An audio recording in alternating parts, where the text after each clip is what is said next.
Hello everyone, this is Andre from SWL. Well, I finally ventured into the world of software-defined radio, or SDR.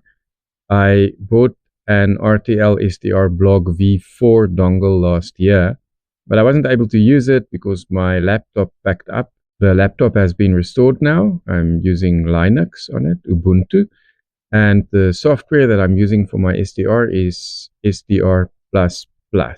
And I am quite amazed by what this little SDR dongle can do. I picked up Voice of Indonesia last night on 4755 kHz.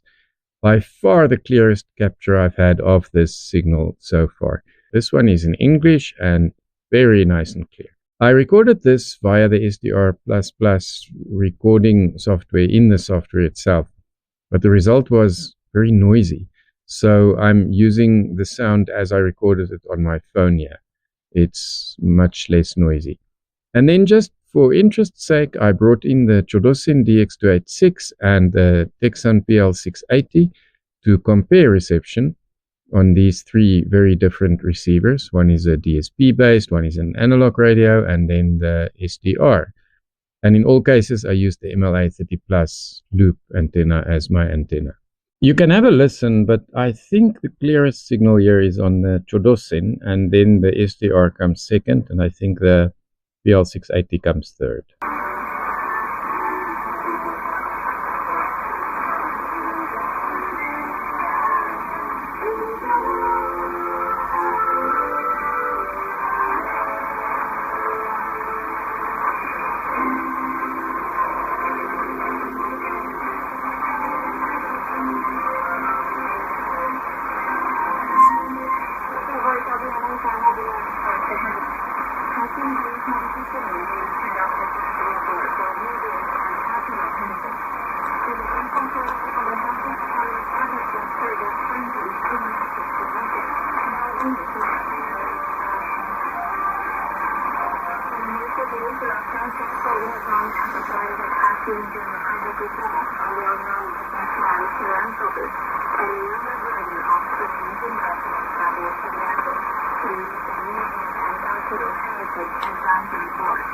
The official announcement was made during a ceremony at the National Museum of Indonesia in London, last morning. In history, the organization has first confidence in Hopkins' ability to guide the government exploration, emphasizing the importance of collaboration, open the government and private sector to develop and promote Indonesian cyber intelligence.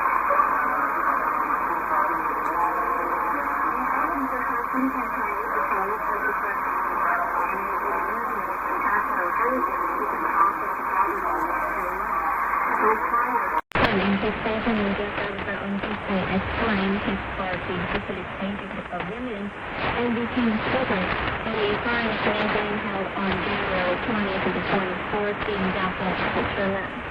He said in the first session of the Economic Forum panel discussion entitled Industrial Clusters as the largest pioneers to discuss the role of industrial clusters in accelerating the development of clean energy infrastructure and becoming an innovation laboratory for energy transition projects. He continued the Chief Minister of Trade of the Republic of Indonesia, via RTL-SDR media footage, stated that trade of resource war problem is one of the government's efforts to alleviate stunting issues in Indonesia.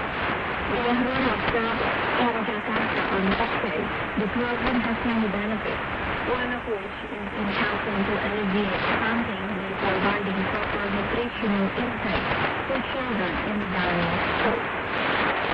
She emphasized this program not only focuses on improving nutrition, but also aims to maintain the health of human resources, so as to improve the quality of life and the welfare of society. With adequate nutritional intake, children are expected to be more productive, so they can make maximum contributions to the nation.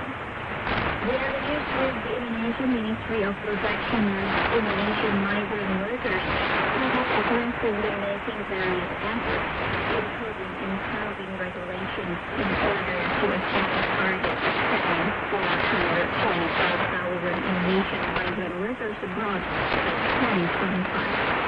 This is conveyed by Minister of Protection of Indonesian Migrant Workers, Abdul Qadir Karmin, after opening the review of financial statements and property and assessment of internal control over financial reporting and a budget booster authority in council unit level for the 2024 period in Jakarta on Monday.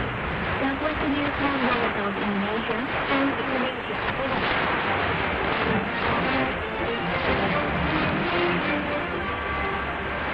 Today's military highlights the World Economic Forum Davos meeting.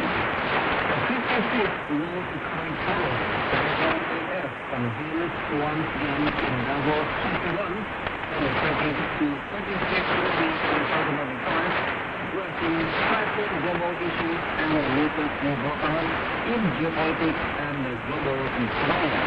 Initially, a gathering of business leaders and economists, this strategic global forum has evolved into an international organization that brings together nations, corporations, and economists, investors, and political figures. The founder and chairperson of the government highlighted the latest of Davos.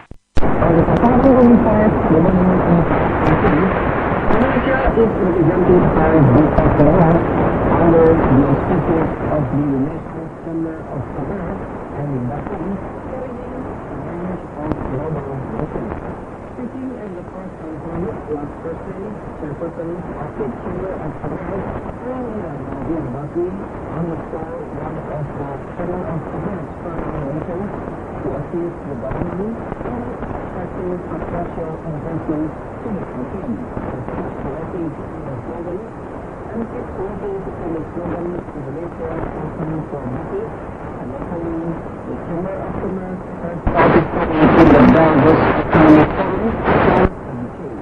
Beyond current objectives, and the Bakri stated that the Chamber of Commerce is also promoting Indonesia's tourism potential to establish to secure foreign investment, establish mutually beneficial partnerships between international stakeholders and Indonesia. First one, the WEF may resemble annual summit of all network summit blocs or other high-level international meetings. However, the influence is often set critical international decisions such as peace process between Israel and Palestine, and provide meetings between Palestinian liberation operation leaders to assess the fact that Israel from Israel. Consequently, the WEF affects the diverse array of authorities, including heads of state, politicians, economists, and prominent corporate leaders from around the world. The Chamber of Commerce participation in the 2025 WEF goes beyond conferences. It also refers to the government of support programs. Moreover, it is expected to strengthen the World Trade Organization stance on the latest palm oil issues, particularly regarding export discrimination and European Union. It is also hoped that the Chamber of Commerce initiatives of the WEF will be sufficient on the military economic and additionally, the Chamber of Commerce is expected to represent the priorities of the World Trade on the next